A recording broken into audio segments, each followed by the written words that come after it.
C'est notre, on va commencer notre échange.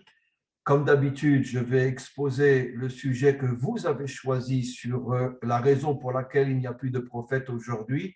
Ce n'est pas seulement aujourd'hui, ça fait plus de 2000 ans comme je vais l'expliquer. Et après, bien sûr, j'attends avec impatience vos questions sur le sujet.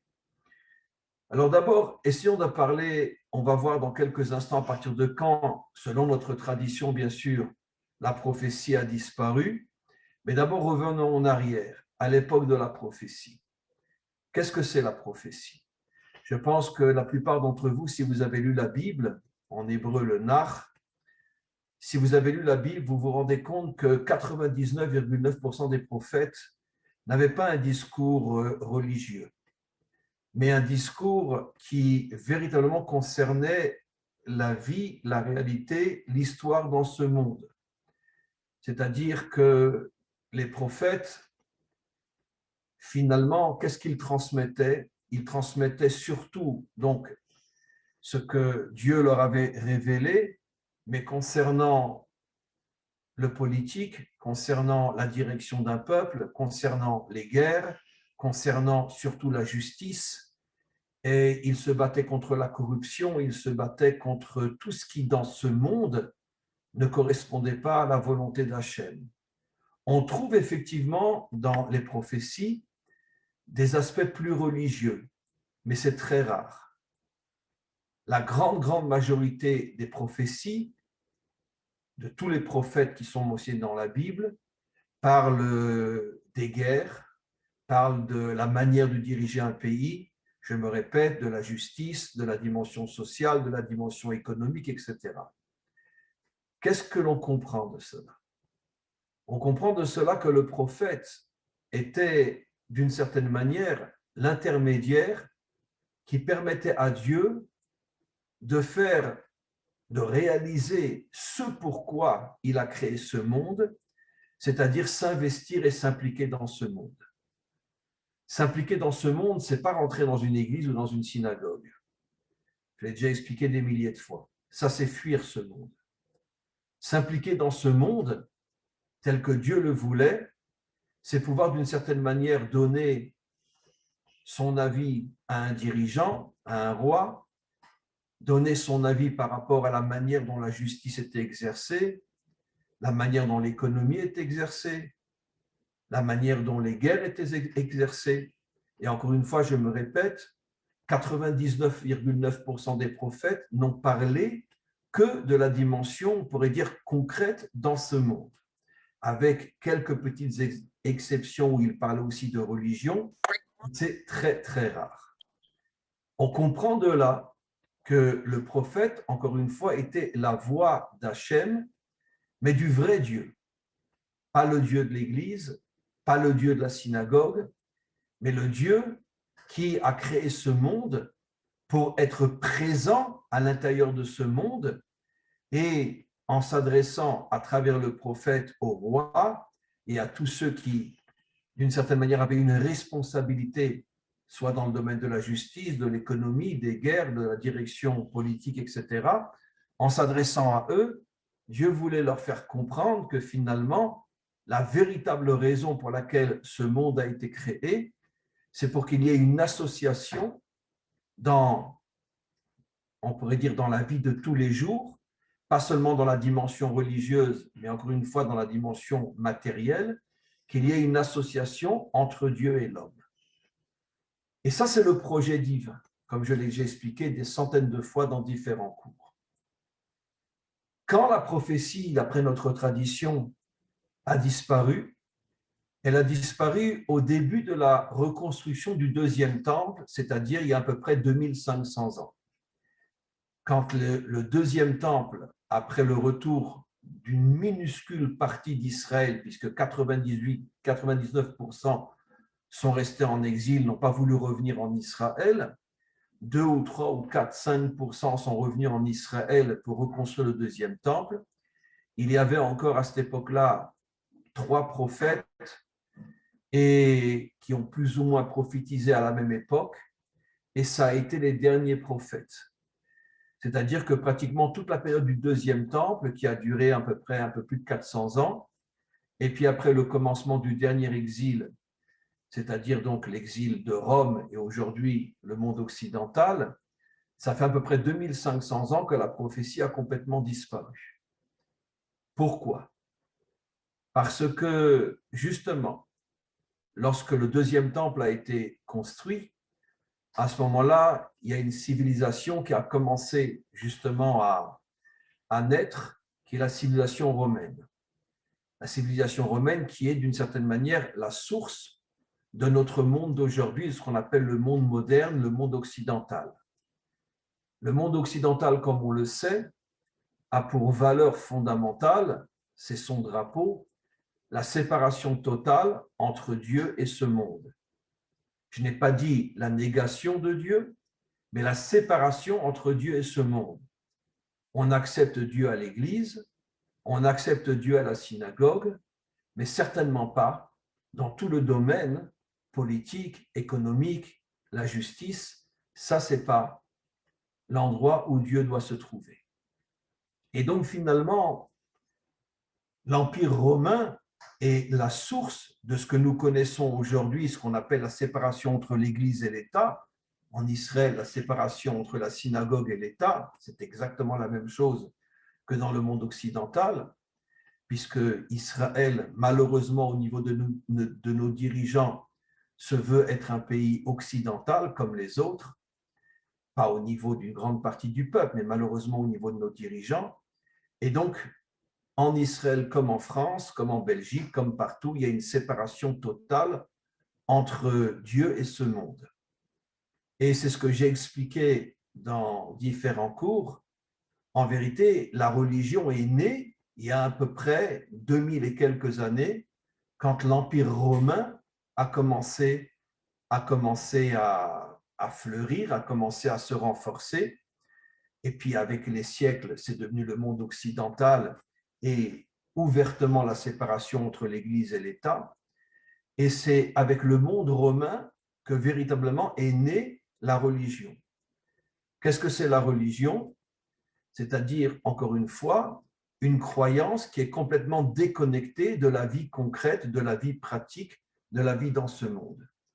Comme j'ai déjà dit des milliers de fois, si on demandait à Dieu où véritablement il veut être, le vrai Dieu répondrait, surtout pas dans une église, surtout pas dans une synagogue, je veux être au Parlement, je veux être dans les tribunaux, je veux être dans toute l'économie, dans toutes les firmes et toute l'économie de ce monde, c'est là-bas que je veux être.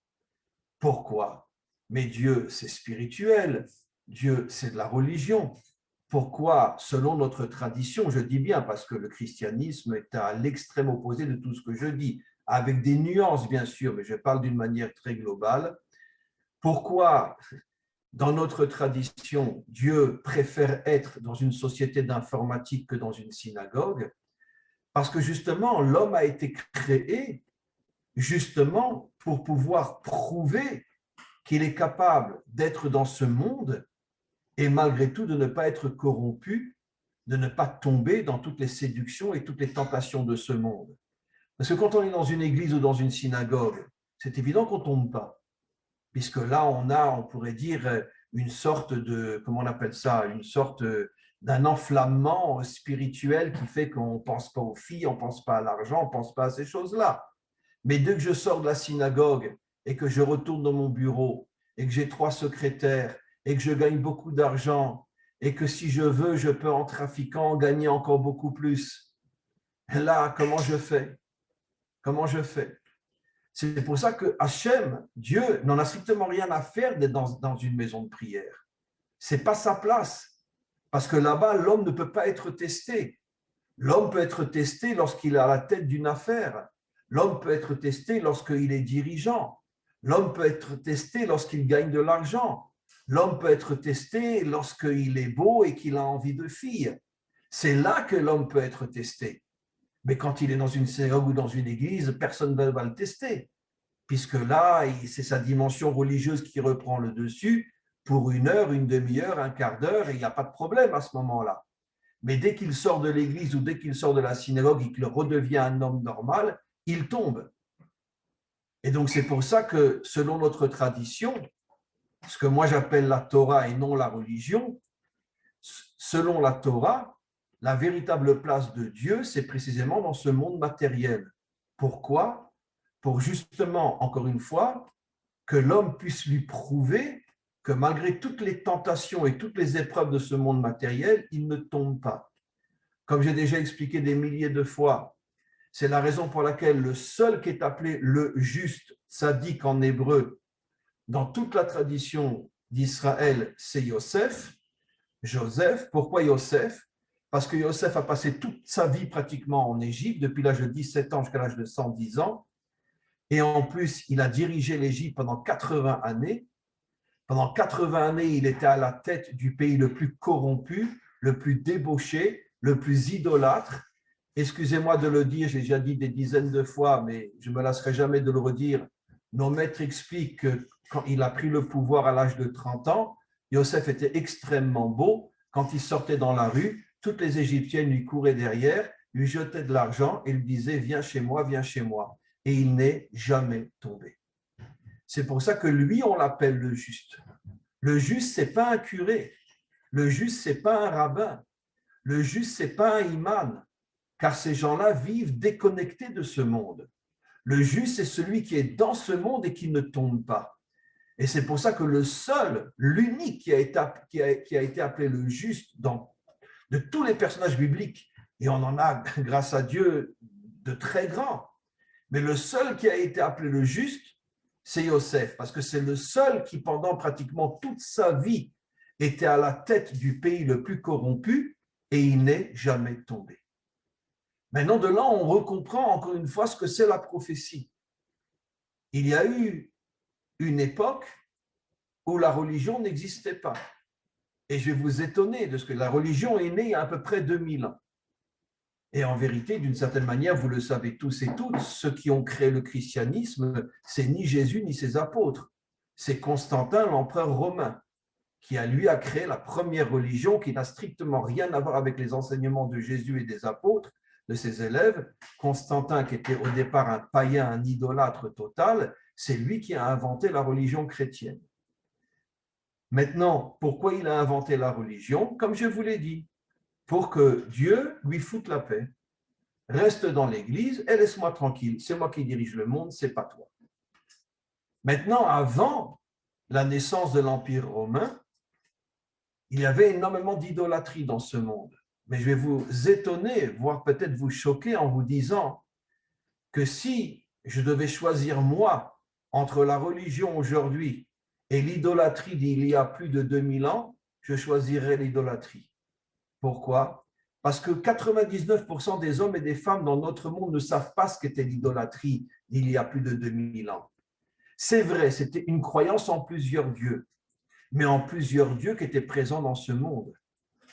C'est-à-dire que la véritable idolâtrie, pas celle d'aujourd'hui, parce que celle d'aujourd'hui, elle ressemble énormément à la religion, mais l'idolâtrie de tous les peuples, il y a à peu près 2500 ans, il y a 3000 ans, ça veut dire qu'effectivement, ils avaient plusieurs dieux, mais chaque dieu qu'ils vénéraient était à leur côté dans ce monde. Il y avait le dieu des affaires, il y avait le dieu de la guerre, il y avait le dieu de la médecine, il y avait le dieu du couple, etc. Et ils avaient compris, tous les peuples avaient compris que finalement la véritable place de Dieu ou des dieux, c'est d'être avec nous dans ce monde. Pourquoi la Torah condamne l'idolâtrie? Parce qu'il n'y a qu'un seul vrai Dieu. Tous les autres dieux sont des inventions. Mais l'idolâtrie d'il y a plus de 2000 ans avait un point commun avec la véritable connexion à Dieu, c'est que Dieu n'était pas dans le ciel, Dieu était sur terre. Après, quand l'Empire romain est né, à ce moment-là, on a cette fameuse phrase, je ne sais plus de quel empereur, mais que j'ai déjà souvent dit, les Romains étaient en pleine guerre, en pleine conquête du monde. Et il y a, je ne sais plus quel empereur c'était, qui a commencé à construire des cirques et il a investi des millions pour construire les cirques. Il a été convoqué au Sénat et les sénateurs lui ont dit mais tu as perdu la tête, on a besoin d'argent pour nos conquêtes, pour nos soldats, qu'est-ce que tu dépenses de l'argent pour les cirques? Et il est arrivé à faire taire tout le monde et à les convaincre. Il leur a dit, d'accord, donnez au peuple les plaisirs dont ils ont besoin et comme ça nous pourrons régner sans que personne ne nous dérange. Aujourd'hui, c'est la télé, c'est le cinéma, c'est le frigidaire rempli, c'est les vacances, etc. Et nos dirigeants font ce qu'ils veulent, personne ne les embête. Pour les laïcs et pour les religieux, il y a l'église et il y a la synagogue. Ça veut dire que chacun a sa drogue et chacun finalement se déconnecte de la réalité. Mon frigidaire est plein, je pars en vacances, j'ai une belle voiture, j'ai une belle femme, j'ai des beaux enfants, j'ai une belle maison. Je ne vais pas partir en guerre contre nos dirigeants et contre toute la corruption qu'il y a dans ce monde. Ça ne m'intéresse pas. Et donc finalement, c'est l'Empire romain qui a compris le premier que pour pouvoir régner sans être dérangé par les peuples, il fallait donner au peuple des plaisirs. Et en même temps, quelque temps après, est née la religion chrétienne, la religion, je dis bien, c'est-à-dire que pour tous ceux qui n'étaient pas laïcs et qui avaient besoin de spiritualité, on a créé la religion, c'est-à-dire une manière de se déconnecter complètement de ce monde. Et je vous dirais, je parle de religion chrétienne, mais ne me prenez pas mal, car aujourd'hui, la religion juive, c'est exactement la même chose que la religion chrétienne. Ça veut dire que ceux qui sont dans la religion juive, je n'ai pas dit la Torah, j'ai dit la religion juive, sont complètement déconnectés de ce monde. Et donc, c'est comme ça que finalement, les dirigeants ont pu reprendre ce monde en main. Maintenant, vous comprenez pourquoi la prophétie, j'ai encore pas mal de choses à dire, pourquoi la prophétie a disparu au moment où l'Empire romain a commencé à naître, il y a à peu près 2500 ans, parce que tout le but de Dieu était de pouvoir être présent dans notre monde matériel. C'est pour ça qu'il nous a créés dans ce monde matériel. Il ne nous a pas créés pour la religion, mais pour être avec nous dans nos bureaux, au tribunal, au Parlement, etc. C'est pour ça qu'il a créé ce monde, pour être l'associé de l'homme dans la construction du monde matériel et pas seulement spirituel. Et quand l'Empire romain a commencé à prendre de plus en plus d'importance et qu'il est arrivé petit à petit à convaincre les hommes que Dieu n'avait pas sa place dans ce monde, à ce moment-là, la prophétie a disparu.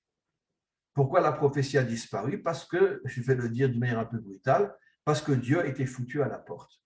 Et il est toujours à la porte jusqu'à aujourd'hui. Pourquoi il a été foutu à la porte? Pour que le monde puisse être entre les mains des méchants qui font ce qu'ils veulent de ce monde. Voilà. Et donc, c'est pour ça que la prophétie a disparu. Maintenant, la prophétie reviendra avec la délivrance finale. Pourquoi? Parce que justement, on va pouvoir dire peut-être pour la première fois depuis le début de l'histoire humaine, la délivrance finale va faire comprendre à toutes les nations, y compris à Israël, que Dieu n'existe pas dans le ciel, mais que Dieu existe sur terre, et que Dieu n'en a strictement rien à faire du monde à venir et strictement rien à faire du ciel et des mondes supérieurs. Il veut être avec nous dans ce monde matériel, et cette prise de conscience qui va se répandre dans l'humanité tout entière va ramener la prophétie, comme c'est marqué dans les prophètes, que même les enfants prophétiseront, les petits garçons, les petites filles, même eux se mettront à prophétiser parce que l'humanité tout entière aura enfin compris que la place de Dieu n'est pas ni à l'église ni à la synagogue, mais dans nos activités matérielles et nous devons nous associer avec lui pour rester des gens moraux, des gens dignes, des gens droits, que rien ne peut faire tomber. Et c'est là que Dieu veut être. Maintenant, je voudrais expliquer d'une manière un peu plus profonde encore. Je vais revenir sur la prophétie.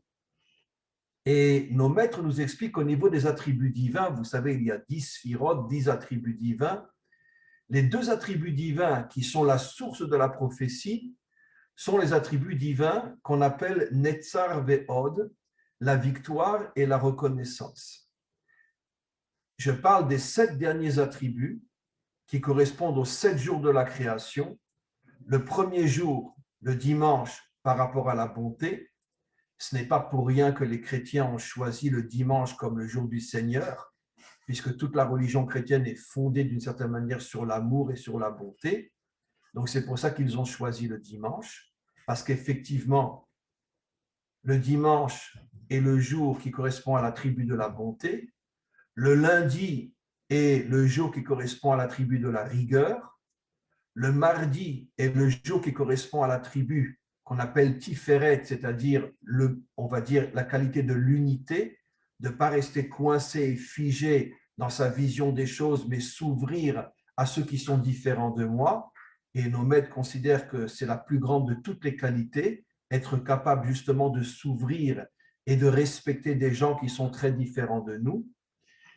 Et on arrive maintenant le 4e jour, le mercredi, et le 5e jour, le jeudi. Le 4e jour est par rapport à la tribu de Netzar, qui veut dire la victoire. Je vais expliquer dans quelques instants. Et le jeudi par rapport à la tribu de Hod en hébreu, qui veut dire la reconnaissance.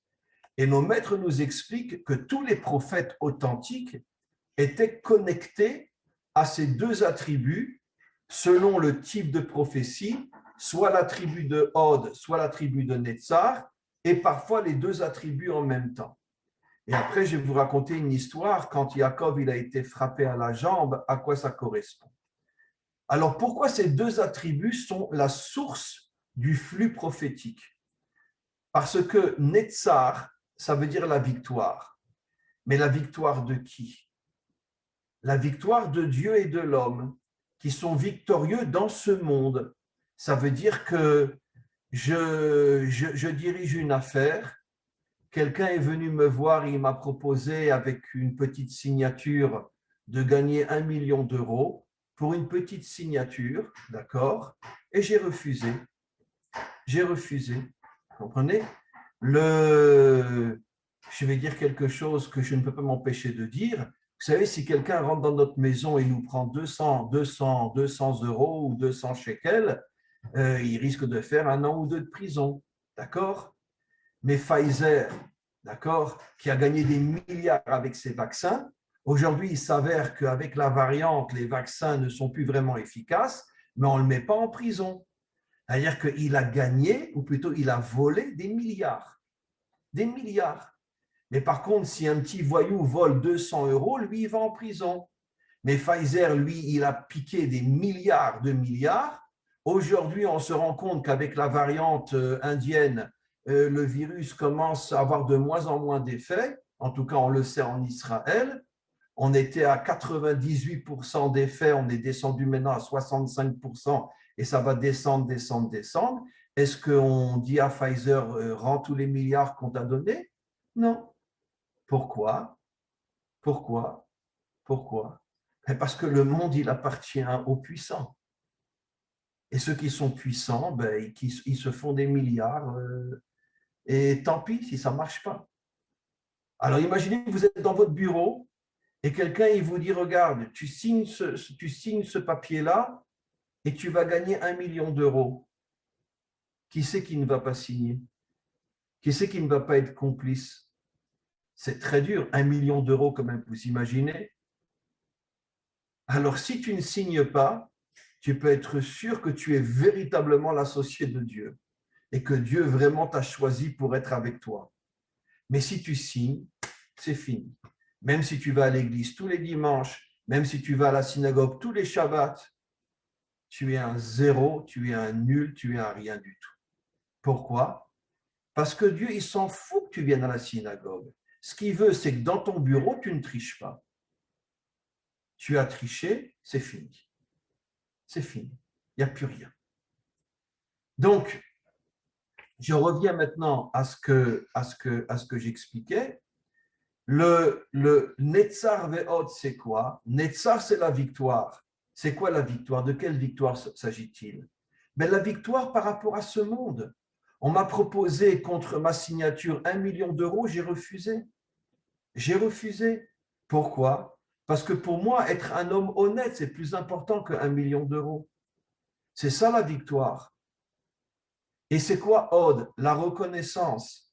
C'est quoi la reconnaissance? D'abord au niveau de sa source. reconnaître que tout ce qu'on est, toute notre vie, notre santé, notre réussite, tout ce qu'on a dans ce monde, c'est grâce au Maître du monde, grâce à sa bénédiction. Donc, tant qu'il y avait ces deux attributs qui étaient très forts, ça veut dire que l'homme comprenait que s'il est victorieux dans ce monde contre toutes les tentations de ce monde, c'est parce que Dieu est son associé, et il avait la reconnaissance de comprendre que tout ce qu'il a, tout ce qu'il fait dans ce monde et tout ce qu'il réussit, c'est grâce aussi, pas seulement, mais aussi grâce à l'aide de Dieu. C'est ça ce qui amenait le flux prophétique. Maintenant, vous vous rappelez cette histoire que quand Yaakov s'est battu avec l'ange, il a été frappé à la hanche, et après, il a été frappé à la jambe et après il boitait. Alors nos maîtres nous disent que sur le plan des codes, ne prenez pas ça à la lettre, en vérité, les deux attributs Netzar et Od correspondent à la jambe droite, Netzar, et à la jambe gauche, Od. Pourquoi ces deux attributs sont comparés à des jambes? Parce que qu'est-ce qui nous permet d'avancer dans ce monde? Ce sont nos jambes qui nous permettent d'avancer, de courir, d'aller d'un endroit à un autre. Et donc ces deux attributs, c'est ce qui permet à l'homme d'avancer dans le bon sens du terme. Et qu'est-ce qu'il a fait l'ange? Il a frappé Yaakov, d'après notre tradition, sur la jambe droite. Ça veut dire sur la jambe qui correspond à Netzar. À quoi ça fait allusion? Vous savez très bien que la Torah, ce n'est pas nos ancêtres les Hébreux comme nos ancêtres les Gaulois. La Torah raconte énormément d'histoires qui en vérité font allusion à peut-être des siècles, voire des millénaires après. Et bien en vérité, le fait que Yaakov a été frappé à la jambe droite Netzar, qui est la victoire, et d'une certaine manière, pendant un certain temps, il a perdu cette jambe, ça veut nous faire comprendre que viendra un temps où les hommes ne seront plus du tout victorieux. Ils seront victorieux à l'église, ils seront victorieux à la synagogue, mais dans mon bureau, tu m'excuses, bon Dieu, reste dehors, fous-moi la paix, j'ai besoin de faire du fric. Un point, c'est tout. Et donc, si on me propose, voilà. Et c'est quelque chose d'absolument effarant de voir, et on le sait aujourd'hui, combien de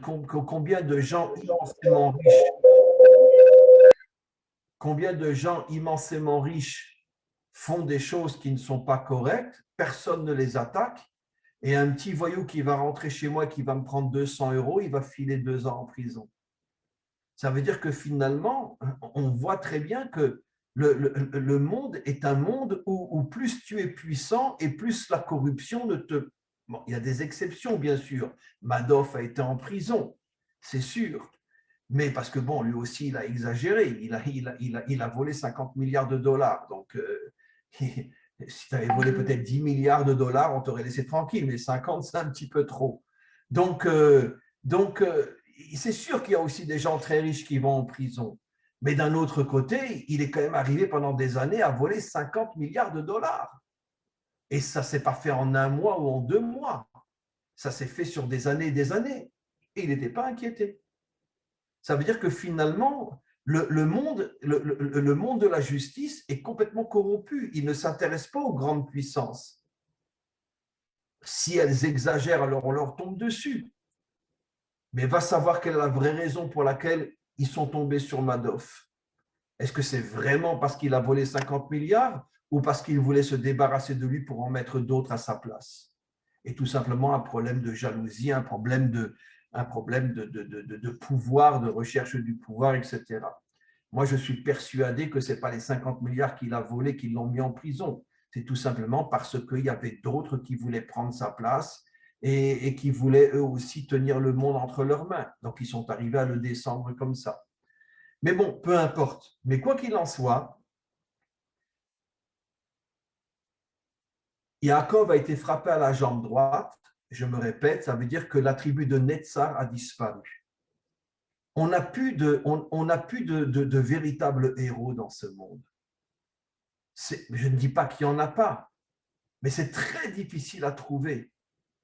Personnellement, je vous dis franchement, je veux dire, je ne sais pas comment je réagirais si j'avais moi-même une affaire et qu'on me proposait, pour être complice d'une mauvaise affaire, on me proposait 1 million d'euros, je ne sais pas comment je réagirais.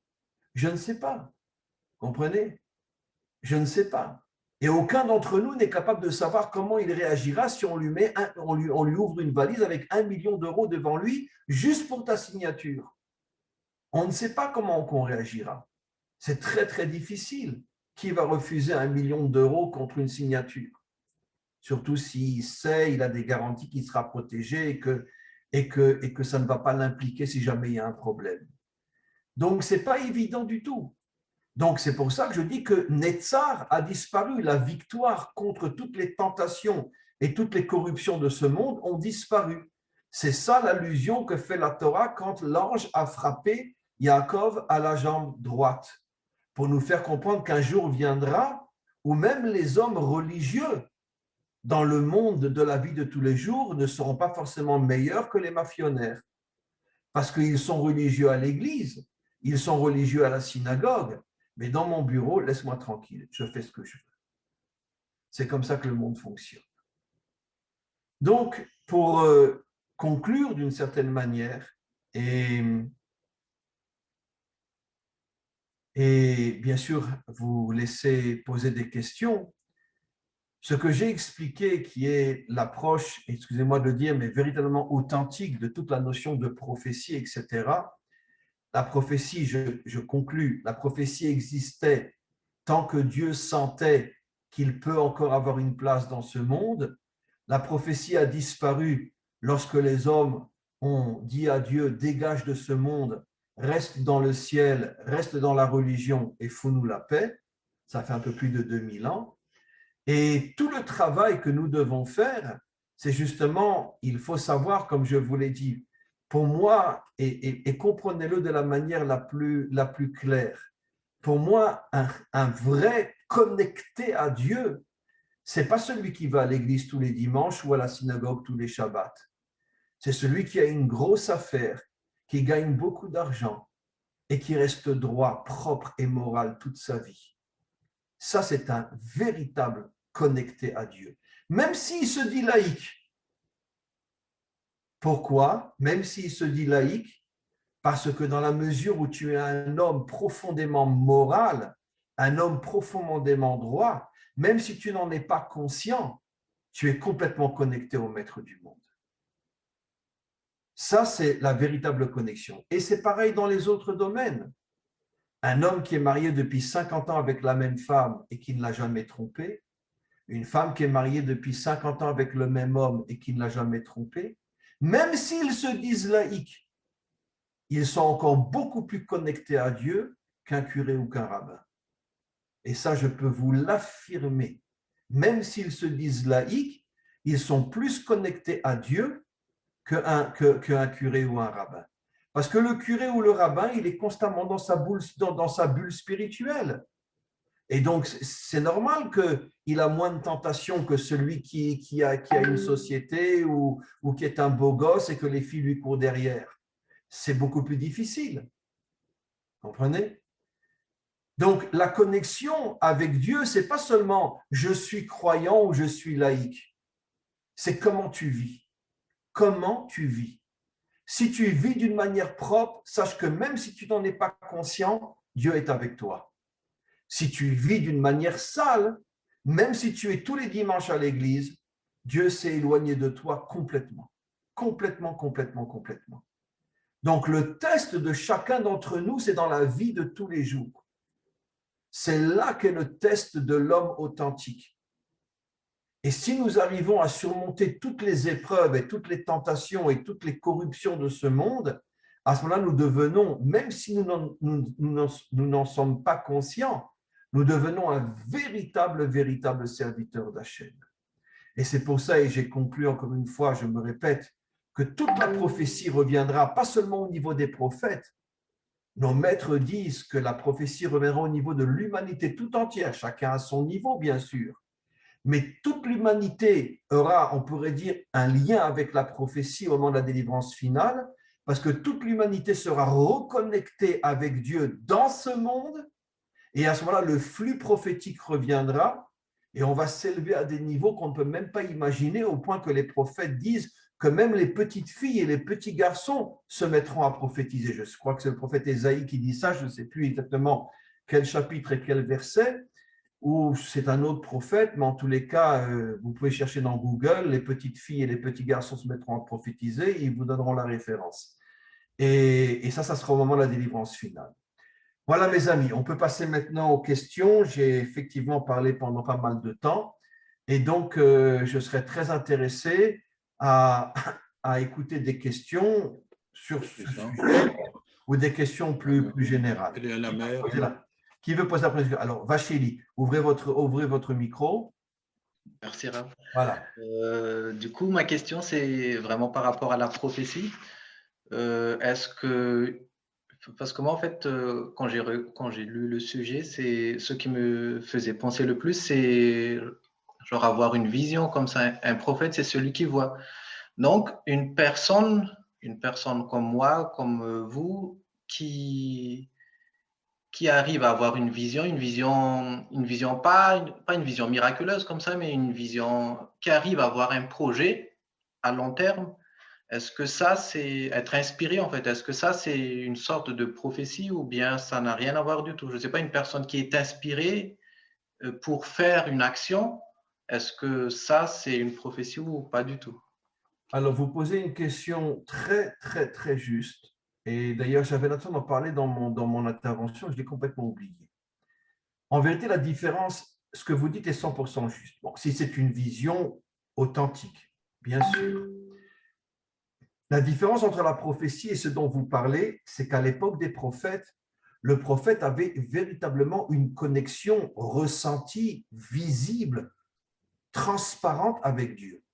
Il était véritablement conscient que Dieu s'adresse à lui, comme Ésaïe, comme Jérémie, comme Yézéchiel, comme tous les grands prophètes. Il avait véritablement cette conscience que véritablement le flux divin venait de Dieu et s'adressait à lui pour qu'il le retransmette après dans le monde. Maintenant, ce type de prophétie, comme je l'expliquais dans notre intervention, c'est complètement voilé, en tous les cas jusqu'à la délivrance finale, mais il y a effectivement des hommes et des femmes qui arrivent à avoir des intuitions, des sortes de visions, de choses authentiques qui peut-être beaucoup plus tard se réaliseront. Excusez-moi, avec beaucoup d'orgueil, je vais vous raconter une petite histoire qui me concerne. Et je dis avec beaucoup d'orgueil parce que, bon, j'aime pas parler de moi, mais il y a à peu près, j'étais très jeune à cette époque-là, j'avais peut-être 24, 25 ans, ça remonte à pas mal de temps. Et j'ai fait un cours, j'étais encore en France à cette époque-là, et j'ai fait un cours à Metz, pas très loin de Colmar. Enfin bon, c'est à 100 km de Colmar, mais j'ai fait un cours à Metz. Et j'ai expliqué dans ce cours qu'un jour viendrait où le pays qui sera le plus dur avec les Juifs et le plus antisémite seront les Américains. Les gens se sont levés, ils m'ont pris, ils m'ont foutu dehors. C'était des Juifs. Ils m'ont dit, mais comment vous osez parler comme ça des Américains? C'est le pays le plus ami d'Israël, c'est nos amis. Je leur ai dit, écoutez, mais moi je me réfère à la Torah. C'est clairement marqué que jusqu'à ce que vienne un nouveau pharaon qui ne connaissait pas Yosef, c'est marqué clairement dans la Torah que le pays où les Juifs vivaient le mieux, c'est précisément ce pays qui les a transformés en esclaves. Et j'ai expliqué que ce que la Torah veut nous dire, c'est que partout où les Juifs, d'une certaine manière, ont une vie parfaite, un jour, ça se retourne contre eux. Et voilà, j'ai déjà dit, et vous pourrez vérifier, quel était le pays en Europe où les Juifs vivaient sur le plan matériel le mieux possible au monde? C'était en Allemagne, quelques années avant la montée du nazisme. C'est vrai, les Juifs étaient complètement assimilés, mais un avocat sur deux était juif à Berlin. Ils avaient une vie, l'Allemagne leur avait ouvert toutes les portes. Bon, ils se sont complètement assimilés, c'est vrai, mais d'un autre côté, ils avaient une vie sur le plan matériel magnifique. Et quelques années après, vient Hitler. Pourquoi? C'est un principe fondamental. Là où les Juifs, finalement, s'installent et ne veulent plus partir, et ils oublient que leur mission, c'est de retourner sur leur terre, tout se transforme et finalement, le bon côté devient le pire. Alors moi, j'avais dit ça il y a plus de 30 ans dans un cours à Metz et ils m'ont fichu dehors. Encore heureusement qu'ils ne m'ont pas donné un coup de pied dans le derrière, mais ils m'ont fichu dehors. Et finalement, regardez maintenant l'Amérique aujourd'hui, 30 ans après, on commence à voir que oui, il y a un antisémitisme inimaginable aux États-Unis, inimaginable. Récemment, il y a un rave qui s'est fait poignarder dans la rue. Récemment, là, je ne sais pas si vous l'avez vu dans les journaux français, un rave Lubavitch, Rabat, qui s'est fait poignarder dans la rue. Les Juifs ne sont plus du tout en sécurité. Et l'immeuble à côté de Miami qui s'est écroulé, où 99% étaient des Juifs, beaucoup pensent, ils ont entendu une explosion et beaucoup pensent que c'est un attentat. Je ne sais pas si les Américains auront le courage de le dire, mais tout le monde dit qu'il y a eu une explosion. Ce n'est pas seulement l'immeuble qui s'est effondré, il y a eu une explosion. Et comme par hasard, dans cet immeuble, 99% des gens étaient des Juifs. Donc, on commence à voir une montée d'antisémitisme terrible aux États-Unis. Pourquoi? J'oserais presque dire c'est la faute aux Juifs. Pourquoi? Parce qu'ils se sont tellement bien installés aux États-Unis, ils ont tellement oublié leur mission de revenir sur leur terre que finalement tout se retourne contre eux. Alors maintenant, je reviens à ce que vous avez dit. Par rapport à moi, j'avais eu ce sentiment qu'un jour, les États-Unis deviendraient peut-être une nouvelle Allemagne. Et donc, ce n'est pas seulement vrai pour moi, c'est vrai pour chacun d'entre nous. On peut tout d'un coup avoir comme un flux qui rentre en nous et on a une vision, on a un sentiment, tout d'un coup, on se projette et on ressent que des choses vont se passer. Et si elles se réalisent, c'est donc bien la preuve qu'on avait reçu un flux prophétique, mais complètement caché. Parce qu'on ne sait pas que c'est Dieu qui est derrière, on ne le voit pas, on ne l'entend pas, on ne l'entend pas nous parler. Donc, il existe encore jusqu'à aujourd'hui des possibilités d'avoir effectivement des visions authentiques, mais ça ne s'appelle plus véritablement de la prophétie parce que c'est complètement voilé, complètement caché. Vous comprenez? Voilà. Si je ne me trompe pas, Martin Luther King, avant d'être assassiné, il ne faut pas le dire, mais par la CIA, avant d'être assassiné, et bon, ils ont envoyé quelqu'un pour faire croire que c'était un malade qui avait tiré dessus, mais en vérité, tout le monde sait que c'est la CIA qui était derrière. Quand il a été assassiné, parce qu'à l'époque, il voulait libérer les Noirs et ce n'était pas encore le moment, et dans un de ses discours, il a dit, vous pouvez vérifier, un jour viendra où à la tête des États-Unis, il y aura un Noir. Et bien, quelques décennies après, arrive Obama. Donc, il a lui aussi eu une vision impossible, incompréhensible. Mais qui aurait pu imaginer qu'un jour, un Noir dirigerait les États-Unis, alors que ça a été le pays le plus raciste, le plus esclavagiste de tous les pays du monde à l'égard des Noirs. Qui aurait pu imaginer? Eh bien, vous voyez bien qu'il avait eu une vision et elle s'est réalisée. Donc, chaque homme, chaque femme, selon ses mérites, selon sa morale, selon son authenticité, peut avoir tout d'un coup une vision qui se réalisera. C'est vrai chez les juifs, chez les non-juifs, c'est vrai partout. Le seul critère, c'est quoi? Est-ce que tu es un homme bien? Si tu es un homme bien, tu peux mériter d'avoir tout d'un coup une vision qui se réalisera et qui prouve rétroactivement que tu es vraiment connecté avec le maître du monde. Voilà. Donnons un autre exemple et je termine parce que votre remarque était très importante.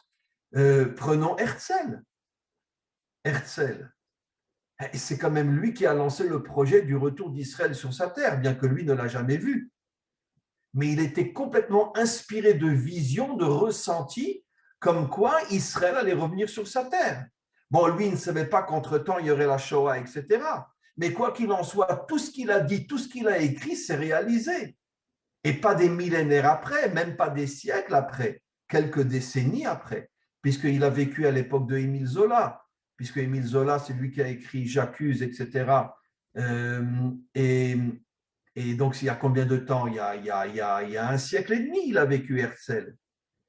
Et donc, et Israël s'est recréé à 72 ans.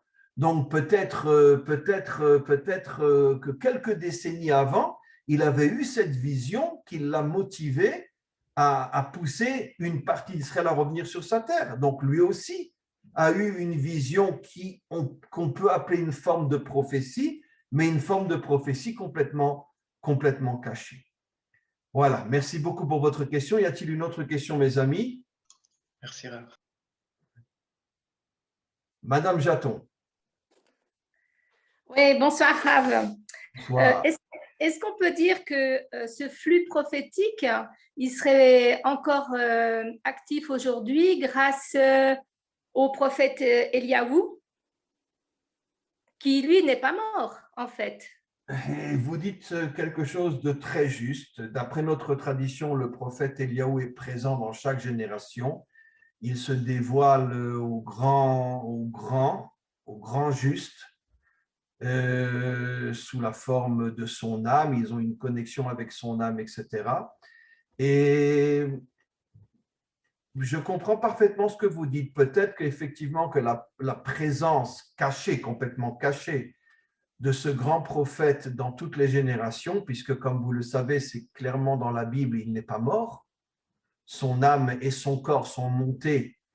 Et les commentaires posent la question, comment c'est l'âme qui monte, c'est pas avec le corps, pour nous faire comprendre que l'âme et le corps n'ont jamais été séparés. Chez Eliaou, comme on le voit clairement donc, que le prophète, son élève Elisha l'a vu monter avec son corps, et après, selon notre tradition, il est redescendu et il se trouve caché dans chaque génération. Peut-être qu'effectivement, le fait qu'il y ait ce très, très, très grand prophète à l'intérieur de notre monde, il n'est pas visible avec nos yeux de chair, évidemment, mais il est là, de la même manière que, comme je dis toujours, quand je téléphone à quelqu'un aux États-Unis, personne ne voit les ondes qui relient mon portable à son portable, mais pourtant elles sont là, les ondes. Donc, on sait aujourd'hui qu'il y a des millions d'énergies qui véhiculent à l'intérieur de notre monde que nos yeux de chair ne voient pas. Donc, le prophète Eliaou est aussi une forme d'énergie qui est dans ce monde et que nos yeux de chair ne peuvent pas voir. Mais effectivement, j'accepte tout à fait votre remarque.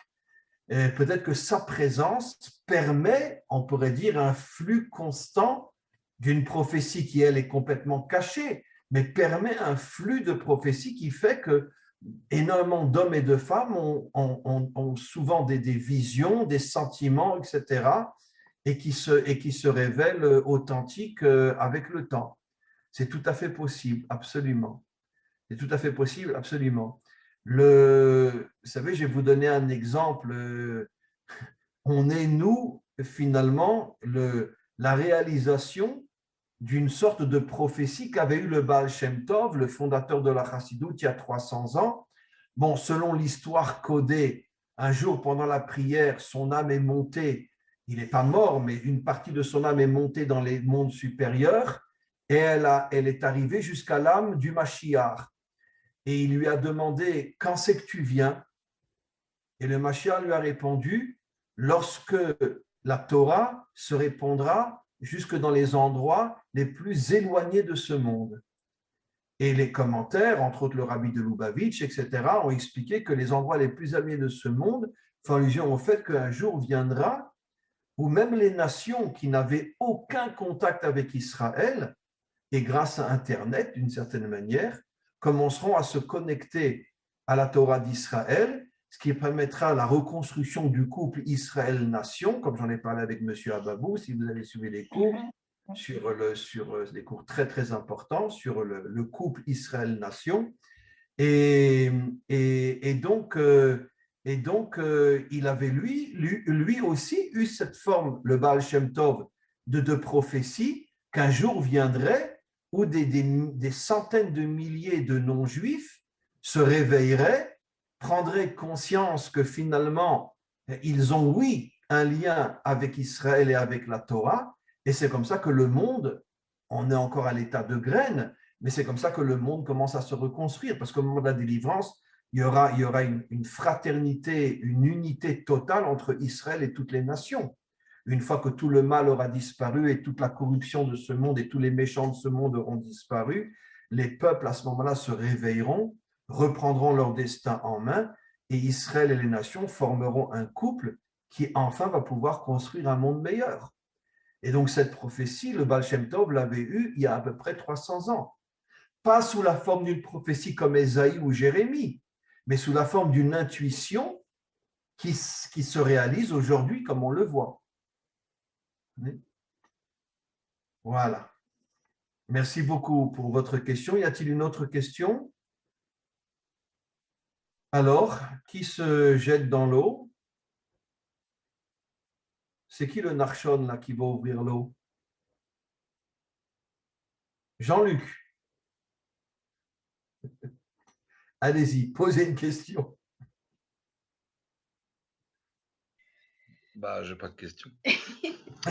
Non, mais en fait, moi, avant l'intervention et tout ça, je me suis dit, bon, la question est pourquoi il y a plus de prophètes. On vous avait expliqué et tout.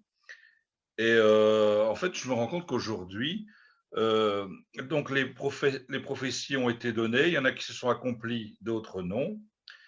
Mais aujourd'hui, avec modestie, on fait partie d'une génération de gens qui peuvent justement entrer dans des prophéties ou des visions qui ont été données, ne fût-ce que, comme vous l'avez dit, par notre comportement, par nos façons de vivre, en fait. Et voilà, quoi, de pouvoir justement être des acteurs, en fait, et des actrices de ce qui a été donné, et voilà, quoi, pour aujourd'hui. Vous voulez que je vous réponde à quelque chose qui concerne un petit peu votre question? Quelle est la première prophétie, encore une fois, cachée, complètement cachée, on n'est pas conscient que c'est Dieu qui agit. Quelle est la première et la plus puissante de toutes les intuitions qu'on peut avoir dans notre vie? De la présence d'Hachem. Et je parle d'une manière beaucoup plus concrète. Ah. Eh bien, l'épouse qu'on va épouser, comment vous sentez que c'est elle et pas une autre? C'est Comment vrai. vous le savez? Mais c'est un sentiment très fort qui est en nous. Attends, on est jeune, on a 22, 23, 24 ans, etc. On peut rencontrer des dizaines de garçons, des dizaines de filles. Pourquoi tout d'un coup j'en rencontre une et je dis, c'est celle-là? Mais d'où ça vient? C'est celle-là, tu la connais, tu sais? Eh bien, c'est une intuition très, très, très forte qui est en nous, qui est une forme de prophétie aussi, complètement cachée. Et si vraiment c'est notre âme sœur, ça prouve vraiment que c'était une véritable prophétie. Cachée complètement, mais que c'était une véritable prophétie. Vous comprenez? Oui. Et donc, parce que c'est incompréhensible, pourquoi je la choisis, elle ou lui, plus que des dizaines d'autres et des dizaines? Pourquoi elle? Pourquoi lui? C'est forcément qu'il y a quelque chose en nous qui nous dit que c'est elle et personne d'autre. Pourquoi? Je ne sais pas, c'est en moi. C'est en moi. Il y a quelque chose en moi qui me connecte à elle, et cette connexion, je ne l'ai pas ressentie avec d'autres. Et donc, ça prouve bien qu'on est, oui, sous le flux de cette inspiration divine qui, d'une certaine manière, nous fait faire des choix extrêmement justes, extrêmement positifs. Absolument. Voilà. Merci. Alors, Madame Rocker, parce que de toute façon, j'allais vous dire que c'est vous qui allez poser les dernières questions. J'allais vous rentrer dedans. J'ai dit, c'est vous allez poser la question. Mais non, mais Isabelle m'a pris ma question, en fait. Ah bon? Mais ce que je voulais dire, c'est que les prophètes, à l'époque, enfin, vous me dites si j'ai raison, c'était fracassant. Ils le savaient, c'était très… On voyait beaucoup de choses. Tandis que Élie a appris que c'est dans le murmure doux et léger que Dieu va se manifester et va se manifester. Donc, comme vous parlez avec Jean-Luc et avec d'autres, les intuitions et tout ça, n'est-ce pas ce murmure doux et léger que Élie inspire? Des fois, je me dis, quand je vous entends, vous ou d'autres, ils disent, mais comment c'est possible que des gens qui n'ont pas grandi dans la Torah peuvent avoir des réflexions À cause de moi. à ce point juste. Mais vous n'imaginez pas à quel point ce que vous dites est juste et nos commentaires le disent. Quand il a vu donc effectivement donc ces 4 choses passer devant lui, le grand bruit, la grande tempête, tempête, et puis après il a entendu une voix minuscule qu'on entendait à peine, comme vous le dites. Beaucoup de nos commentaires nous disent que quand la prophétie disparaîtra, il restera malgré tout une voix méconnaissable qui agira en nous et qui nous permettra de continuer à être connectés avec des notions authentiques, même si on ne se rend pas compte que Dieu est derrière. Exactement ce que vous avez dit. C'est une explication de nos maîtres déjà très, très ancienne. Et donc, vraiment, c'est exactement ça que ça fait allusion au fait que la prophétie visible disparaîtra, mais la prophétie invisible ne disparaîtra jamais. Et c'est cette voix silencieuse que l'on entend à l'intérieur de nous. Absolument. Bravo et merci beaucoup. Bruno, vous vouliez poser une question? Oui. Ouvrez votre micro. En attendant, Rav, est-ce que je peux continuer par rapport à Madame Rocker? Donc, en fait, on fait la différence entre peut-être vous l'avez écouté, hein, j'avais mon cours d'hébreu, donc je n'ai pas pu suivre le début. Entre la prophétie… Avec qui vous apprenez l'hébreu, sur Internet ou avec Oui, quelqu'un? non, avec e-teacher. Qui c'est? E-teacher sur Internet. Non, je ne connais pas. Ouais. C'est israélien aussi, oui.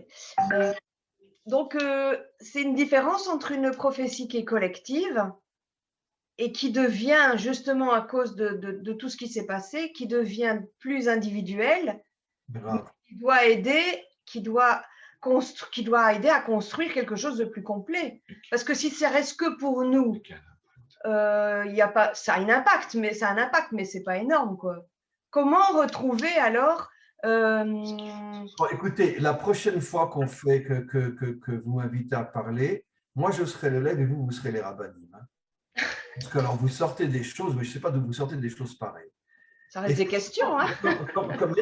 Comment j'ai oublié de dire une chose pareille? Aussi, une des grandes différences entre l'intuition d'aujourd'hui et la prophétie, c'est que la prophétie s'adressait à tout un peuple, alors qu'aujourd'hui l'intuition ne s'adresse qu'à moi. Ça veut dire que non seulement elle est voilée, mais elle ne me concerne que moi. Donc effectivement, comme vous l'avez dit, la différence entre la prophétie visible qui reviendra avec la délivrance finale et l'intuition authentique d'aujourd'hui, c'est même pas comparable. Parce que le prophète s'adressait à tout un peuple et il était conscient qu'il était le porte-parole de Dieu.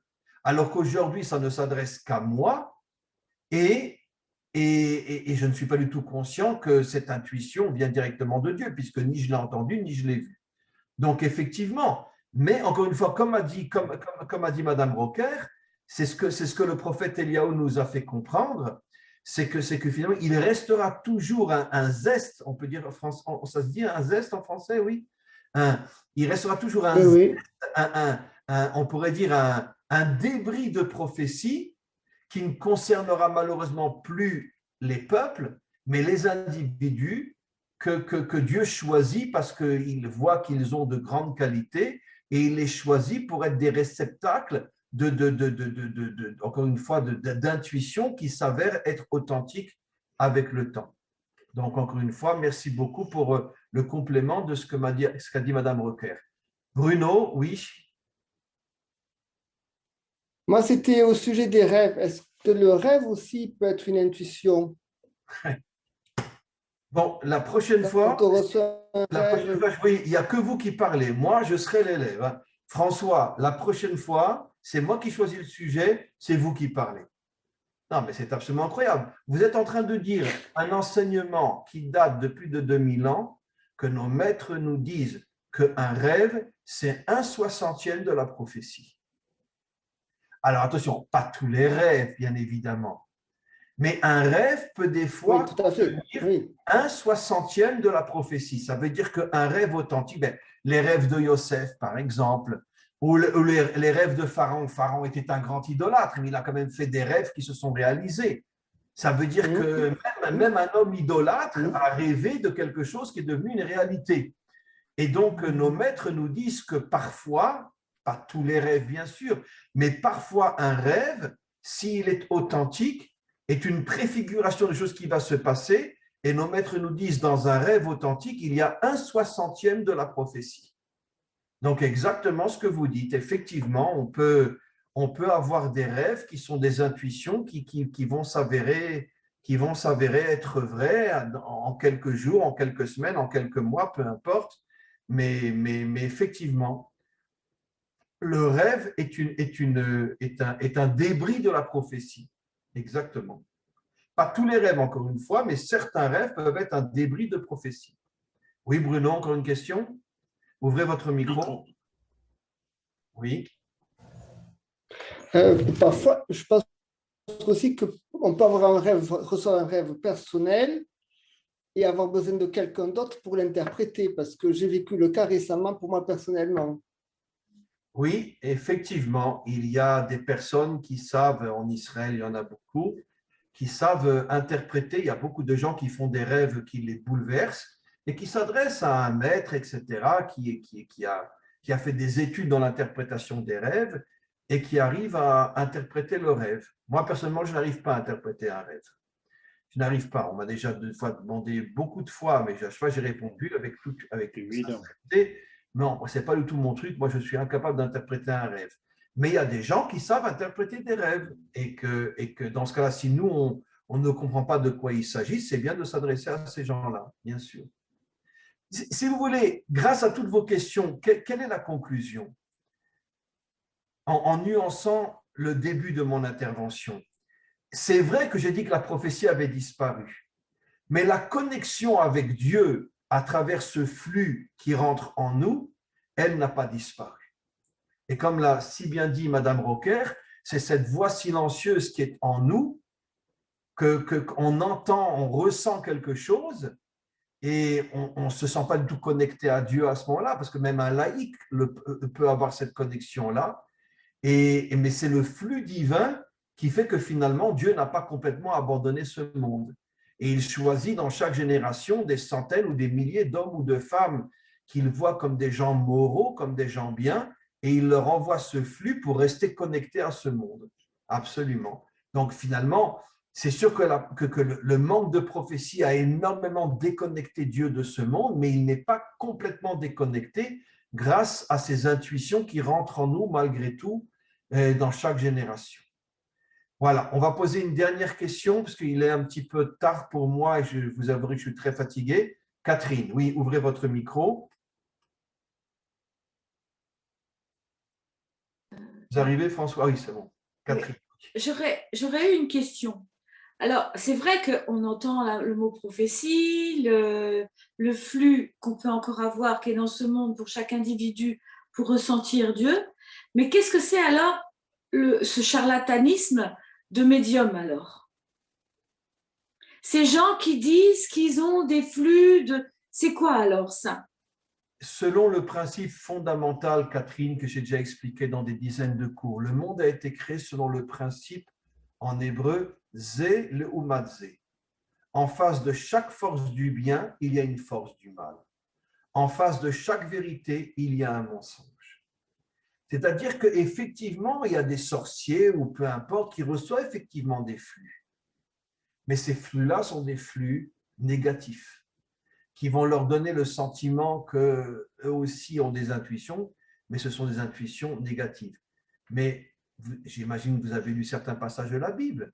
Vous savez très bien qu'à l'époque des prophètes vrais, il y avait plein de faux prophètes.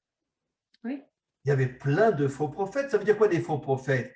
Ce n'est pas des voyous qui disent « Dieu m'a parlé » alors que ce n'est pas vrai. Non, non, nos commentaires expliquent. Ils recevaient des flux, eux aussi. Seulement, c'était des flux mensongers. Des flux qui leur faisaient croire qu'ils étaient connectés à Dieu, mais en vérité, c'était des flux mensongers, comme chez les sorciers ou tous ces gens-là, etc., qui les rendaient extrêmement négatifs. On sait aujourd'hui que la plupart des grands dictateurs étaient entourés de sorciers, qui leur donnaient des conseils extrêmement mauvais, etc. On sait aujourd'hui, il faut vérifier, que Hitler était entouré de sorciers. On le sait aujourd'hui. Regardez dans Google, vous verrez, etc. Hitler avait 4 ou 5 sorciers qui lui donnaient des conseils, comment attaquer, comment ci, comment ça, etc. C'était des conseils négatifs pour faire du mal, pour tuer, parce qu'ils recevaient eux aussi des flux, mais des flux de mensonges ou des flux de négativité, si vous voulez. Donc, le monde a été créé selon le principe que là où il y a le bien, il y a le mal. Il y a un flux bien, il y a un flux mal. Il y a une prophétie authentique, il y a une prophétie fausse. Vous comprenez?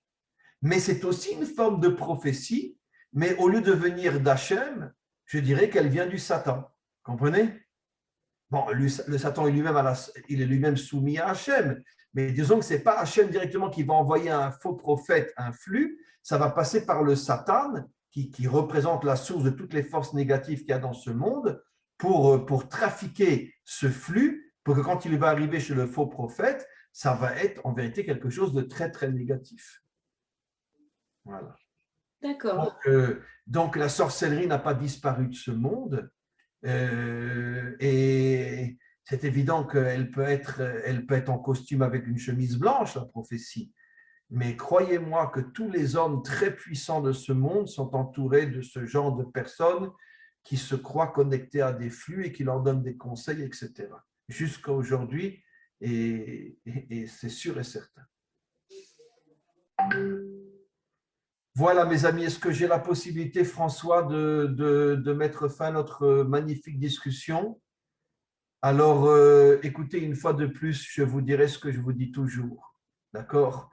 Ce groupe Bnei Adam, c'est pour moi je ne sais pas comment vous dire, c'est à chaque fois que j'ai un échange avec vous, je monte. Mais alors aujourd'hui, vous m'avez liquidé, hein, parce que moi, je me croyais être le Rav et je me rends compte que finalement, je suis un petit élève devant vous. Donc, peut-être qu'un jour, on en arrivera à ce que moi, je vous écoute et c'est vous qui parlez.